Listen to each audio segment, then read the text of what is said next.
Hello to all IIT aspirants. Myself Dr. NS Jain and I am in the field of education since 22 years.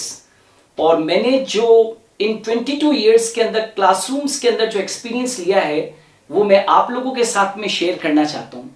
जितने भी IIT aspirants हैं उनके मन में बार बार ये क्वेश्चन आता है कि whether they will be selected in JEE in very first attempt और नॉट.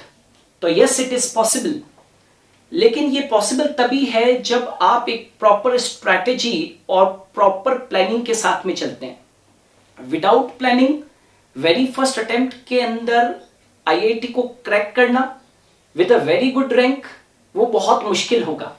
लेकिन हाँ, यदि प्रॉपर स्ट्रैटेजी के साथ में चलते हैं तो IIT को क्रैक करना with a very good rank इतना मुश्किल भी नहीं है, ये पॉसिबल है. अब कैसे करें? तो कई सारे स्टूडेंट्स जो हैं वो पूछते हैं कि सर क्या करें कि हम पहले अटेम्प्ट के अंदर सेलेक्ट हो जाएं. तो यस, मैं आज आपके सामने कुछ 9 पॉइंट्स जो हैं इनके थ्रू मैं आपको ये बताऊंगा कि किस तरीके से आप IIT को वेरी फर्स्ट अटेम्प्ट के अंदर क्रैक कर सकते हैं. और हाँ, स्टार्ट करने के पहले ये बता दूं कि ये वीडियो जो है 8th से जो बच्चे 9th के अंदर आ रहे हैं उनके लिए भी ये वीडियो बहुत बहुत इंपॉर्टेंट है. ये वीडियो उनके लिए भी इंपॉर्टेंट है जो 10th से 11th मूविंग स्टूडेंट्स हैं, उनके लिए भी ये बहुत बहुत इंपॉर्टेंट है. अब सबसे पहले मैं डिस्कस करता हूं right time to prepare for the JEE. आखिर सबसे बढ़िया कौन सा टाइम है कि हम IIT जी की प्रिपरेशन स्टार्ट कर दें? तो मैं आपको ये बताना चाहूंगा कि सबसे बढ़िया जो टाइम होता है, सबसे जो बेस्ट टाइम है IIT की प्रिपरेशन को करने के लिए, वो है क्लास 9th. याद रखना, आप अपनी प्रिपरेशन जो है वो 9th क्लास से चालू कर सकते हैं. अब सारे बच्चे तो 9th से करते नहीं है, कुछ लोग 9th से करते हैं, कुछ बच्चे जो है 10th से स्टार्ट करते हैं, कुछ बच्चे 11th से स्टार्ट करते हैं और कुछ 12th क्लास के अंदर आकर जो है वो अपनी प्रिपरेशन को स्टार्ट करते हैं. तो क्या होगा समझिए, मैं आपको 2-3 चीजें बताना चाहता हूं. 9th और 10th क्लास के अंदर यदि आप अपनी प्रिपरेशन को चालू करते हो तो आपके टॉपर बनने की संभावना बहुत ज्यादा होती है IIT के अंदर. यदि आप 11th क्लास के अंदर आप प्रिपरेशन को चालू करते हो IIT की, तो आपकी रैंकर बनने की संभावना, आपकी जो रैंकिंग है वो बहुत अच्छी आ सकती है IIT जी के अंदर. और यदि आप 12th क्लास के अंदर आप प्रिपरेशन स्टार्ट करते हो तो फिर आप जो है वो केवल IIT के सिलेक्शन तक की अपेक्षा आप रख सकते हैं. राइट, 3 चीजें मैंने बताई, सिलेक्शन, रैंकर एंड टॉपर. जितने भी टॉपर हैं जनरली ये देखा गया है कि उन्होंने 9th और 10th क्लास के अंदर IIT की प्रिपरेशन शुरू कर दी. जो रैंकर्स थे उन्होंने 11th क्लास से ही प्रिपरेशन चालू कर दी थी. और जिन्होंने बहुत लेट डिसीजन लिया राइट कि मुझे IIT में जाना है, तो फिर वो सिलेक्शन तक ही सीमित हो गए और फिर उनको नॉर्मल जो बीटेक के लिए इंजीनियरिंग कॉलेजेस हैं वो उनको मिल गए. एक और चीज मैं बता दूं कि 9th और 10th क्लास के अंदर आपके जो एफर्ट्स हैं वो लेस एफर्ट्स लगते हैं और 11th और 12th क्लास में आते आते 11th क्लास के अंदर जो है वो मीडियम एफर्ट्स लगते हैं और 12th क्लास के अंदर सबसे ज्यादा मोर एफर्ट्स लगते हैं. Right, more efforts. तो हमेशा याद रखो कि आपको प्रिपरेशन यदि करनी है IIT की तो 9th class is the best time for the preparation. और ऐसा नहीं है, आप लेट भी सोचते हैं तो भी चलेगा, लेकिन फिर स्टडी आवर्स को आपको बढ़ाना पड़ेगा. 9th और 10th क्लास के अंदर कोई बच्चा प्रिपरेशन स्टार्ट कर रहा है तो वो जो है वो मान लीजिए 2 to 3 आवर्स की स्टडी जो है वो डेली कर रहा है. 11th क्लास के अंदर आया है वो बच्चा तो मान लीजिए 5 to 6 आवर्स कर रहा है. और आप 12th क्लास में आकर डिसीजन लेंगे तो फिर ये जो ड्यूरेशन है वो फिर जाएगा 8 to 10 आवर्स, क्योंकि आप कहीं ना कहीं जो इतना ड्यूरेशन है, इतना जो गैप हुआ है उसको फुलफिल करने के लिए फिर आपको स्टडी आवर्स तो बढ़ाने पड़ेंगे. तो हमेशा याद रखना कि बेस्ट टाइम जो प्रिपरेशन का है वो कौन सा है, 9th क्लास से आपको सोचना चाहिए IIT के अंदर जाने के लिए. राइट, लेकिन खैर कोई भी पीरियड हो, आप 9th में हो, 10th में हो, 11th में हो, 12th में हो, कभी भी आप प्रिपरेशन आप स्टार्ट कर सकते हो, लेकिन फिर आपको कॉन्सेप्ट्स क्लियर करने के लिए बहुत ज्यादा आपको टाइम देना होगा. नाउ सेकंड पॉइंट पे आते हैं, हाउ टू प्रिपेयर. आखिर हम लोग बिगिनर्स हैं तो फिर हाउ टू प्रिपेयर, IIT को कैसे प्रिपेयर करें? तो मैं आपको एक चीज बताना चाहता हूं, स्पेशली जो बच्चे 10th क्रॉस करके और 11th और 12th क्लास के अंदर आ रहे हैं, उनके लिए मैं बता दूं कि ये जो प्रिपरेशन है आईआईटी की, कई बच्चे बहुत बड़ी गलती करते हैं। हमारे पास में कई सारे बच्चे आते हैं कि सर आप हमको आईआईटी पढ़ा दो, हम 11th 12th क्लास की कोचिंग अलग जगह पे कर लेंगे। या फिर कहते हैं कि हमने जो है वो 11th क्लास की और 12th क्लास की कोचिंग कर ली, अब हमको आईआईटी पढ़ा दो, या आईआईटी की कोचिंग कर ली 11th और 12th क्लास पढ़ा दो। ये क्या है? आपको बहुत क्लियरली मैं आपको बता दूं कि जो आईआईटी का पेपर आता है वो 11th और 12th क्लास के ऊपर बेस्ड आता है। तो आप ये जो प्रिपरेशन अलग अलग करते हो ना, कि बोर्ड की प्रिपरेशन जो है वो आप अलग कर रहे हो और आईआईटी की प्रिपरेशन अलग कर रहे हो, ये जो आपकी थिंकिंग का जो कॉन्सेप्ट है ये बिल्कुल गलत है।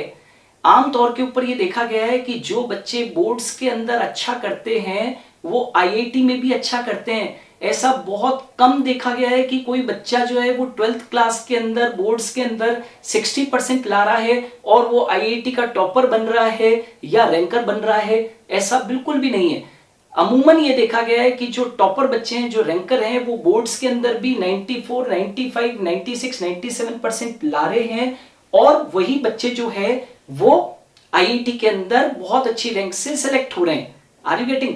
तो आप 95% ला रहे हो, इसका मतलब आपके कॉन्सेप्ट्स जो हैं वो बिल्कुल क्लियर हैं। और आप यदि 60% ला रहे हो, राइट, तो इसका मतलब आपके कॉन्सेप्ट्स क्लियर नहीं है। तो मेरा आप लोगों को ये सजेशन है कि आप लोग बोर्ड को और आईआईटी की प्रिपरेशन को अलग अलग मत लीजिए, ये साथ के साथ साइमल्टेनियसली साथ के साथ चलने दीजिए। इफ आपके कॉन्सेप्ट्स बहुत अच्छे हैं, स्ट्रॉन्ग हैं, तो डेफिनेटली आप बोर्ड में भी अच्छा प्रेजेंट करोगे और आप जो है वो आईआईटी के अंदर भी बहुत अच्छा प्रेजेंट करोगे।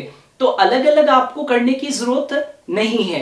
ये बिल्कुल जो सोच है आप लोगों की, ये बिल्कुल गलत है। मैं इससे बिल्कुल भी सहमत नहीं हूं।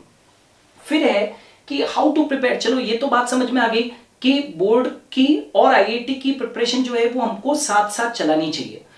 एक और चीज कि अब सबसे इंपॉर्टेंट आता है कि हम क्या क्या पढ़ें, कैसे पढ़ें। तो मैं आपको बताना चाहता हूं कि there must be a proper balance between your NCERT, your references, your reference book plus your coaching notes, right. क्योंकि आईआईटी एस्पायरेंट से जनरली मैंने देखा है कि आमतौर के ऊपर कोचिंग जाते ही जाते हैं, बहुत कम हैं जो कि सेल्फ स्टडी करके और आईआईटी को क्रैक करते हैं।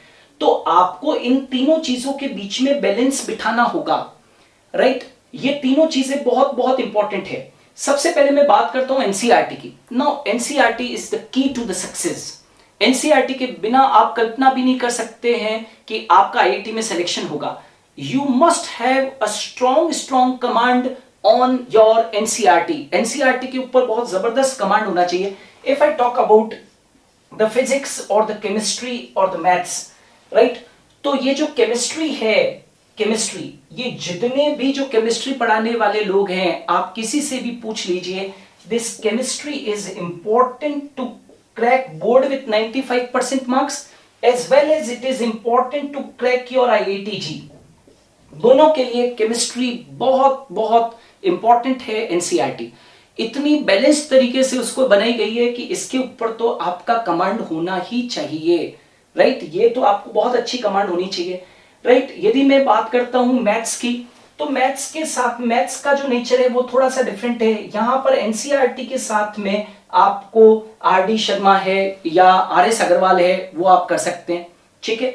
और फिजिक्स जो है वो पूरा के पूरा कॉन्सेप्चुअल है, राइट। तो इसमें जो है वो आप लोगों को एनसीईआरटी के साथ साथ आपको दूसरी चीजों की भी हेल्प लेनी पड़ेगी। तो सबसे पहले टॉप प्रायोरिटी के ऊपर तो चाहे फिजिक्स हो, केमिस्ट्री हो, मैथ्स हो, आप लोगों को तीनों ही सब्जेक्ट्स के अंदर एनसीईआरटी पे प्रॉपर कमांड होना चाहिए। जिस बच्चे की आज की तारीख के अंदर जो अभी जो पैटर्न चल रहे हैं, जो पेपर का जो पैटर्न आ रहा है आईआईटी का, उसमें साफ साफ वो बच्चे सेलेक्ट हो रहे हैं जिनके की बेसिक्स जो है वो एनसीईआरटी के बहुत बहुत स्ट्रांग है। 11th और 12th क्लास के जिनके बेसिक्स बहुत स्ट्रांग है और 9th और 10th क्लास के जिनके बेसिक्स स्ट्रांग है, वो बड़े आराम से आईआईटी को पहले अटेम्प्ट के अंदर क्रैक कर सकते हैं। उसके बाद में जब आपकी एनसीईआरटी पूरी हो जाती है, जब उसके ऊपर बहुत प्रॉपर कमांड आ जाता है, उसके बाद में बारी आती है आपके कोचिंग नोट्स की। राइट। आपके कोई भी आपके पास में कोचिंग नोट्स हैं या फिर आप कोई ऑनलाइन कोचिंग ले रहे हैं, उनके आपके पास में नोट्स है, एनी कोई भी हो, आप उनको भी जरूर रीड करें। क्यों? क्योंकि एनसीईआरटी जो है वो फिजिक्स, केमिस्ट्री और मैथ्स तीनों जो है वो कॉन्सेप्ट के हिसाब से एक जैसी नहीं है। किसी के अंदर थोड़ी सी लैंग्वेज टफ है तो किसी के अंदर लैंग्वेज जो है वो आसानी से समझ में आ जाती है। तो उसके लिए आपको अपने कोचिंग के नोट्स को पढ़ना पड़ेगा, क्योंकि उसके अंदर जितने भी जो एक्स्ट्रा पॉइंट्स होंगे वो आपको एनसीईआरटी के अंदर जो प्रेस्क्राइब सिलेबस है उसको करने के अंदर मदद देंगे। और फिर उसके बाद में बात आती है रेफरेंस बुक की। रेफरेंस बुक का मेरा ये सजेशन है कि 10-15 रेफरेंस बुक रखने की कोई जरूरत नहीं है। रेफरेंस बुक पर्टिकुलर जो है वो आपको एक एक जो सब्जेक्ट है उसके अंदर एक एक रेफरेंस बुक या दो दो रेफरेंस बुक कर लीजिए, उनके अंदर जो क्वेश्चंस दे रखे हैं वो कर लीजिए तो बहुत हो गई, राइट। जैसे कि आप मान लीजिए मैथ्स के अंदर जो है आरडी कर रहे हैं या आरएस अग्रवाल कर रहे हैं, ओके, मोर देन इनफ। आप फिजिक्स के अंदर एचसी वर्मा कर रहे हैं, इट्स ओके, राइट। आप केमिस्ट्री के अंदर जो है वो कोई बुक यूज कर रहे हैं तो बस उतना ही। तो मेरा ये कहना है कि आपको बैलेंस होना चाहिए कि NCERT plus reference books plus coaching notes के बीच में आपको बैलेंसिंग करना आना चाहिए। बट हाँ, NCERT is very very important for the key to success, है ना। ये बहुत बहुत इंपॉर्टेंट है, इसको आप छोड़ नहीं सकते हो। ओके, अच्छा, और जो कुछ भी आप 10 चीजों में मत भटकिए, इधर उधर मत भटकिए कि आज ये किताब देख रहे हो, आज ये किताब देख रहे हो, नहीं। अपनी स्टडी को कंसंट्रेट करना सीखिए। वंस आपको जब वो आ जाएगा तो आप फिर अच्छा कर सकते हैं। ओके, अच्छा, वन थिंग मोर कि आपको प्रिपरेशन जो है वो किस तरीके से आगे और बढ़ानी है, राइट। उसके लिए देखिए कि मैंने यहां पर लिखा है सेल्फ असेसमेंट। एक स्टूडेंट को सेल्फ असेसमेंट करना आना चाहिए और उसमें कोई शर्म भी नहीं होनी चाहिए कि where you are standing. Parents को भी अपने बच्चों को हेल्प करना चाहिए इस मैटर के ऊपर और खुद बच्चे को बिना शर्म के ये एक्सेप्ट करना चाहिए कि वेयर ही और शी इज स्टैंडिंग, वो कहां पर खड़ा हुआ है, राइट। इसका असेसमेंट तो होना ही चाहिए। यदि कोई बच्चा जो है वो मैथ्स ले लिए 11th क्लास के अंदर और पापा मम्मी ये ड्रीम लेके बैठे हुए हैं या बच्चा ड्रीम लेके बैठा हुआ है कि वो आईआईटी जो है वो बहुत अच्छी रैंक से क्रैक कर ही लेगा, लिटिल बिट डाउटफुल। बच्चे को सेल्फ असेसमेंट करना पड़ेगा कि मैथ्स लिए तो आईआईटीएन बन ही जाएगा, ये कोई जरूरी नहीं है। आज एक बच्चा जो है वो 60% के ऊपर स्कोर कर रहा है, 65 पे है, 70 पे है, और वो बच्चा सोच रहा है कि वो आईआईटी को क्रैक करेगा। मैं ये नहीं कह रहा हूं कि वो क्रैक नहीं कर सकता है, लेकिन उसको बहुत बहुत ज्यादा एफर्ट्स लगाने होंगे तभी वो क्रैक कर पाएगा। प्लस साथ के साथ सेल्फ असेसमेंट का मतलब ये हुआ कि देखिए आईआईटी के अंदर 2 फेज है, एक मेंस और एक एडवांस, ठीक है।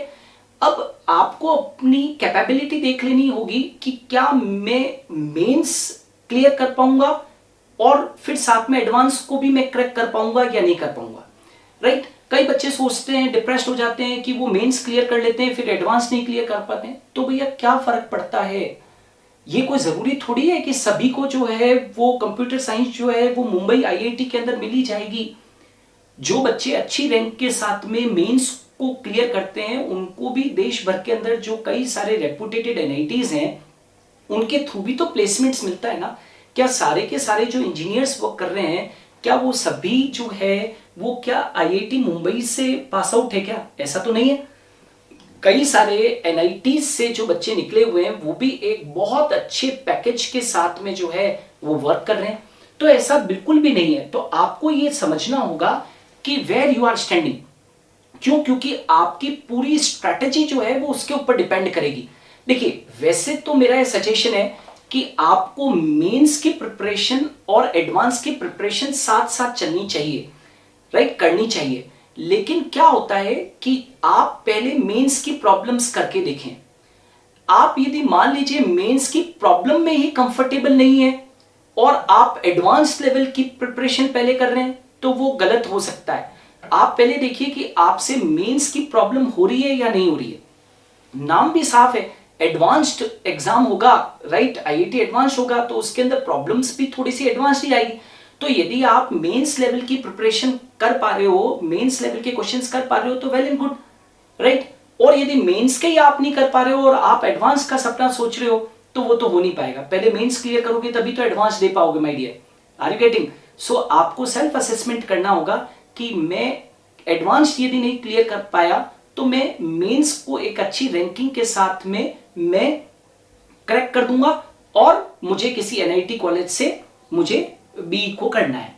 Is it clear? तो सेल्फ असेसमेंट होना बहुत जरूरी है, ड्रीम्स में नहीं रहना है। ये एक टीचर होने के नाते थोड़ी सी कड़वी बात है लेकिन सच्ची बात है। सेल्फ असेसमेंट सबका होना चाहिए, पेरेंट्स को भी करना चाहिए अपने बच्चों का असेसमेंट और स्टूडेंट को भी अपना खुद का असेसमेंट करना चाहिए। अब आ जाते हैं नेक्स्ट स्ट्रेटेजी आती है syllabus and selection strategy. It's very very important right point two crack the IIT in very first attempt. Syllabus, कई बच्चे जो है वो चेस करने की कोशिश करते हैं कि हम अपना 100% कोर्स कर लें, राइट? और टॉपर्स जो है रैंकर से वो करते भी हैं, ऐसी बात नहीं है, करना भी चाहिए। लेकिन मैं उन बच्चों की जो एवरेज से थोड़ा सा ऊपर है और ड्रीम रखते हैं आईआईटी का, मैं उनकी बात बताना चाहता हूं कि ये जो सिलेबस है वो पूरा 100% सिलेबस को चेस करने की आपको जरूरत ही नहीं है। आप यदि आप पिछले 2013 से लगाकर 2019 तक के आंकड़ों को यदि आप देखेंगे तो जो कट ऑफ है वो कितना जा रहा है, कट ऑफ कितना जा रहा है, कट ऑफ कितना जाता है, बहुत बहुत कम, राइट? आपके जो 300 मार्क्स में से जो कट ऑफ जाता है वो कितना है? यदि मैं अभी की बात करूं या प्रीवियस ईयर की बात करूं मैं, तो कट ऑफ जो है वो कितना जा रहा है? इस बार का जो कट ऑफ है 2020 का जो कट ऑफ है वो जाएगा in between 86 to 91 marks, in between 86 to 91 marks. इसका मतलब ये हुआ कि सिलेक्शन के लिए, I am not talking just now about the rankers और द टॉपर्स, मैं बात कर रहा हूं कि आईआईटी को मेंस को क्रैक करने के लिए भाई कितने चाहिए? आप यदि मान लीजिए कि 25 तीनों सब्जेक्ट्स के अंदर 25 क्वेश्चंस आ रहे हैं, मैं आपको एक स्ट्रेटेजी देता हूं कि आप इनमें से फिजिक्स, केमिस्ट्री और मैथ्स में से आप 10 क्वेश्चंस भी कर लें तो आप जो कट ऑफ है उससे कहीं ऊपर जाएंगे। Are you getting? आपने 10 क्वेश्चंस भी यदि कर लिए तो आप जो है वो कितने 120 मार्क्स के करीब जो है वो आप लोग ला रहे हैं और कट ऑफ जो जा रहा है वो कितना जा रहा है, दैट इज 86 टू 91। तो बड़े आसानी से जो है वो आप लोग जो है वो मेंस को तो क्रैक कर ही लोगे। तो ये स्ट्रेटेजी भैया तो आपको मालूम होनी चाहिए ना। तो पूरा सिलेबस ना करो, कोई दिक्कत नहीं है, लेकिन यदि 60 टू 70% भी आप सिलेबस को कर रहे हो लेकिन उसको बहुत एक्यूरेटली, राइट, आप यदि उस सिलेबस को कर रहे हो तो कोई दिक्कत नहीं है कि आप 100% ना करें।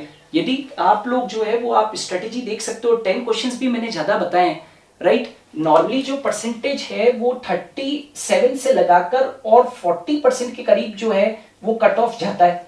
तो आपने यदि 10 क्वेश्चंस भी कर लिए तो भी आप उसको क्रैक तो कर ही लोगे ना। और यदि जिनके पास में रिजर्वेशन है तो उनके अंदर तो और भी क्राइटेरिया थोड़ा सा कम है। Are you getting? तो ये सिलेबस के ऊपर देखना है और सिलेक्शन स्ट्रेटेजी को भी आपको समझना होगा कि सिलेक्शन इतना मुश्किल भी नहीं है, आप कर सकते हैं। तो आप जब पेपर करते हो ना तो फर्स्ट राउंड के अंदर आपके दिमाग में ये होना चाहिए कि मुझे आईआईटी मेंस को क्लियर करना है। सेकंड में फिर सेकंड राउंड में देखना चाहिए कि मुझे रैंकर बनना है, और जो टॉपर है फिर उनको सोचना चाहिए कि मुझे टॉपर बनना है।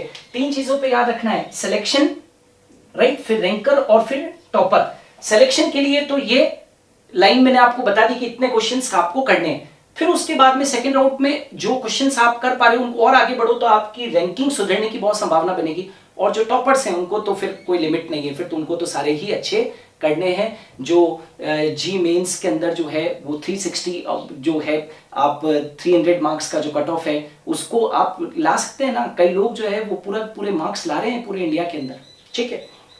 तो you must follow this strategy. फिर है फुल सिलेबस टेस्टिंग।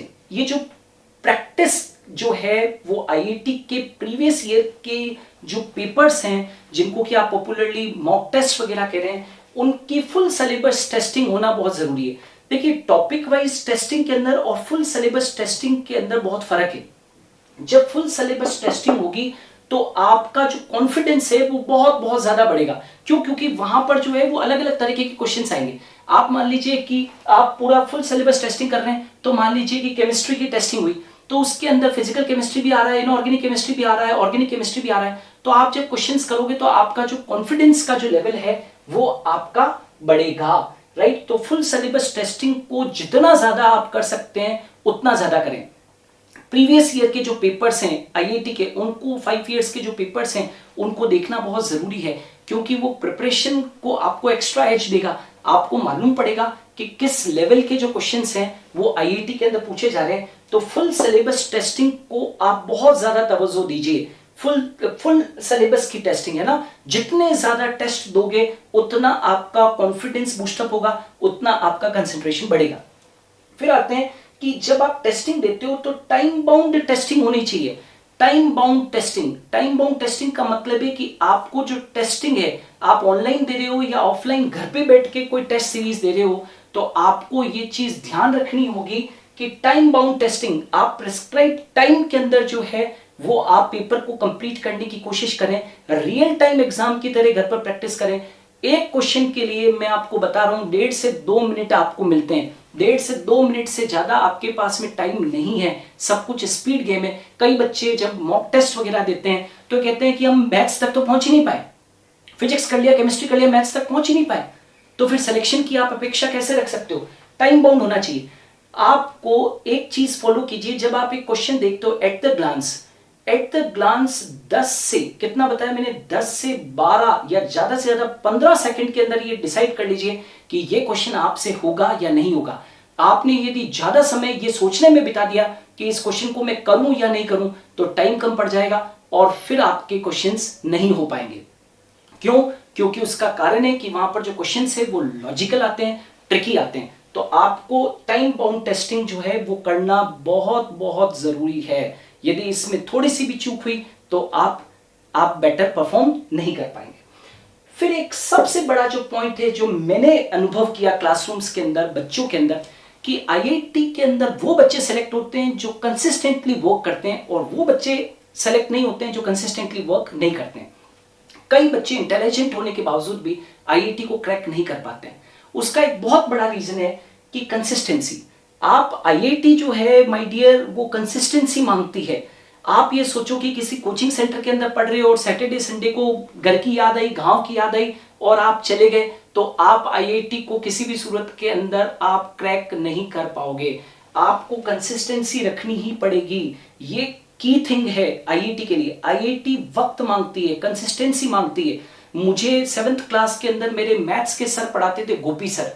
वो उनका पेट बहुत मोटा था, वो हमेशा पेट के ऊपर हाथ घुमाते रहते थे और ये कहते थे कि बच्चा एक पूरे साल भर का खाना एक साथ, वो साउथ इंडियन थे, उनकी हिंदी बहुत अच्छी नहीं थी, तो वो कहते थे कि बच्चा साल भर का जो खाना है वो एक साथ खाएगा तो इनडाइजेशन हो जाएगा और थोड़ा थोड़ा खाएगा तो चीजें जो है वो क्या हो जाएगी, डाइजेस्ट हो जाएगी। तो यस, मुझे आज भी वो बात याद आती है मेरे उन सर की कि रोज थोड़ा पढ़िए लेकिन कंसिस्टेंटली पढ़िए। हो सकता है कि आप 8 घंटे की जगह पे 6 घंटे पढ़ रहे हैं, लेकिन कंसिस्टेंटली पढ़िए और फॉलो द टाइम टेबल। आप बहुत ज्यादा यदि लंबे टाइम टेबल को फॉलो नहीं कर सकते हो तो एक दिन का टाइम टेबल बनाइए और कोशिश कीजिए कि उस टाइम टेबल को फॉलो करने की। कंसिस्टेंसी बहुत बहुत इंपॉर्टेंट है। टाइम टेबल बाउंड होके चलिए तो ही आप प्रॉपर्ली जो है वो कर पाएंगे। और कंसिस्टेंटली इसलिए चलना जरूरी है क्योंकि आईआईटी प्रैक्टिस मांगता है और वो प्रैक्टिस एक दिन में नहीं आती है, वो लगातार तपस्या करनी पड़ती है। You have to burn midnight oils, then only you can crack the IIT in the very first attempt. And last में एक और 2 पॉइंट्स में डिस्कस करना चाहता हूं, दैट बी स्ट्रेस फ्री। देखिए, मैंने शुरुआत के अंदर बताया था कि ये आईआईटी जो है वो इतने बड़े लेवल का एग्जाम है कि इस नाम को सुनकर भी और दिमाग के अंदर जो है वो पेरेंट्स और स्टूडेंट्स वगैरह और उनके मन में क्या आता है, स्ट्रेस आता है, राइट। कई बच्चे मैंने देखा है जो मॉक टेस्ट के अंदर अच्छा परफॉर्म करते हैं और वहां पर जाकर आईआईटी के अंदर उनके हाथ रुक जाते हैं, वो पूरे क्वेश्चन पेपर को अटेम्प्ट नहीं कर पाते हैं, राइट। वो कई सारी जो गलतियां हैं वो कर देते हैं। तो मेरा ये सजेशन है कि वो जो एनवायरनमेंट होगा, आप जिस दिन आईआईटी मेंस को देने जाएंगे तो वो जो एग्जाम का जो एनवायरनमेंट होगा वो आपके ऊपर प्रेशर डालेगा। आपको ना चाहते हुए भी प्रेशर आएगा कि मैंने पूरे साल भर तैयारी की है। जिन्होंने 9th से प्रिपरेशन की थी उनके 4 साल दाव पे लगे हुए हैं। जो 10th क्लास में जिन्होंने प्रिपरेशन चालू की थी उनके 2 साल दाव पे लगे हुए हैं। तो उनके ना चाहते हुए भी एक प्रेशर जो है वो दिमाग में आता है। उस प्रेशर को आपको अपने ऊपर हावी नहीं होने देना है और यदि प्रेशर हावी हो गया तो आप सिली मिस्टेक्स करना शुरू कर देंगे। My dear students, it's my humble request that you avoid silly mistakes. IIT के अंदर यदि प्रेशर आपके ऊपर हावी हो गया, यदि तनाव ले लिया आपने, टेंशन ले लिया और स्ट्रेस आ गया एग्जाम देते वक्त में, तो आपका सपना जो है वो हो सकता है कि आप उस सपने से जो है वो चूक जाएं। सिली मिस्टेक्स नहीं करनी है my dear, try to avoid silly mistakes, right. इन 9 टिप्स को आप लोगों को फॉलो करना है। याद रखना, जब आईआईटी का पैटर्न चेंज हुआ था तो पहले जो आईआईटी के अंदर जब अलग पैटर्न से होता था तो 2-2, 3-3 साल के जो ड्रॉपर होते थे वो सेलेक्ट होते थे। अब जो है जब से आईआईटी के अंदर 2 अटेम्प्ट्स कर दिए गवर्नमेंट के अंदर, आमतौर पर ये देखा गया है कि फ्रेशर्स जो होते हैं 12th क्लास के बाद में जो पहले अटेम्प्ट में आईआईटी देते हैं, उनका सिलेक्शन का चांसेस जो है वो बहुत बहुत ज्यादा है। तो ट्राई कि वेरी फर्स्ट अटेम्प्ट के अंदर आप आईआईटी को क्रैक करें। सेकंड अटेम्प्ट के अंदर कई बार जो है वो बच्चे चूक जाते हैं, right. Try to crack the IIT exam in very first attempt. Follow these tips, right. अपने ऊपर इनको अप्लाई करो, अपनी लाइफ के अंदर इनको अप्लाई करो, you will definitely get success. IIT का पेपर टफ होता है, लेकिन याद रखना एक की थिंग बता रहा हूं, सिंपल होता है। हाँ, वो है कि वो लॉजिकल बातें पूछते हैं, ट्रिकी बात पूछते हैं, लेकिन न्यू पैटर्न जो आईआईटी के जब से आए हैं, याद रखना जिनके 9th से लेकर और 12th क्लास तक के बेसिक कॉन्सेप्ट्स क्लियर हैं और जो इन ट्रिक्स को, इन टिप्स को जो फॉलो कर रहे हैं, वो डेफिनेटली आईआईटी के अंदर सिलेक्शन उनका होगा ही होगा, right. So be activated, right. थोड़ा सा आपको कंफर्ट जोन से बाहर निकलना पड़ेगा। ये आईआईटी और नीट जैसे एग्जाम्स और ये जो एग्जाम्स हैं, ये आपको थोड़ा सी मेहनत मांगते हैं माय डियर। आप लोगों को कंफर्ट जोन से बाहर निकलना पड़ेगा। थोड़े साल की बात है, आपको बहुत सारे फेस्टिवल्स को छोड़ना पड़ेगा, बहुत सारी जो चीज़ें होती है जो आप लोगों को बहुत हैप्पीनेस दे सकती है, उनको आपको छोड़ना पड़ेगा। बट याद रखना, वंस यू एंटर आईआईटी ना, तो लाइफ बदल जाती है। वंस आप अच्छे रैंकर बन गए, आप अच्छे टॉपर बन गए, तो फिर आप आईआईटीएन जो होते हैं उनकी एक अलग ही ग्रेस होती है। मान लीजिए आप टॉप रैंक के साथ में आईआईटी मुंबई के अंदर कंप्यूटर साइंस में चले गए, तो बस फिर आपको देखने की जरूरत नहीं है, आपका परिवार बदल जाता है, आपकी सोसाइटी में आपका कद बढ़ जाता है। Everything is change my dear. So please, it's my humble request कि इन चीज़ों को आप फॉलो करें। Hope for the best. And यदि आपको मेरा वीडियो यदि अच्छा लगा है तो चैनल को सब्सक्राइब जरूर कर दीजिएगा, बेल आइकन को भी दबा दीजिए ताकि ज़्यादा से ज़्यादा लोगों के पास में ये इन्फॉर्मेशन पहुँचे। इन्फॉर्मेटिव वीडियोस हम लोग और भी बनाएं। इसके लिए आप कमेंट भी कीजिए कि आपको वीडियो कैसा लगा। आपके कमेंट हमारे लिए बहुत बहुत मायने रखते हैं ताकि हम लोग नए नए वीडियोस लेकर आएँ। Thanks a lot. मैं हूँ आपका डॉक्टर एनएस जैन। फिर मिलेंगे। अलविदा, नमस्ते।